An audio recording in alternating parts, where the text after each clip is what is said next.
Meluasnya sebaran titik panas di Sumsel, mulai terjadi kebakaran lahan di sejumlah wilayah, seperti Ogan Ilir, Musirawas, Pali, dan Banyuasin. Kebakaran lahan sudah mulai sejak awal Agustus lalu, dengan intensitas kecil hingga sedang, dengan luasan lahan yang terbakar mencapai 13 hektar. Penanganan karhutlah masih dipusatkan di Ogan Ilir, sebagai wilayah dengan sebaran titik panas terbanyak berkisar 200 titik. Beberapa posko disiagakan dan mengerahkan 8 helikopter waterbombing. Rata-rata lahan yang terbakar merupakan lahan yang tidak produktif dan sengaja dibakar warga untuk membuka lahan baru. Pemadaman melalui jalur darat juga dilakukan dengan melibatkan TNI, Polri, Manggala Agni, dan BPBD. Diprediksi sebaran titik panas meluas hingga akhir Agustus nanti, bersamaan dengan puncak kemarau di Sumsel.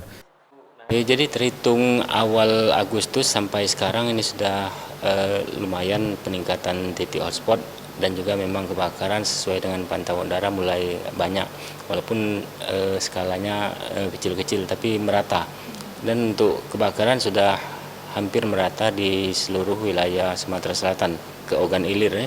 Tadi saja kita baru melihat bahwa telah terjadi kebakaran di pinggiran jalan tol dan itu sudah dipadamkan melalui operasi pemadaman udara.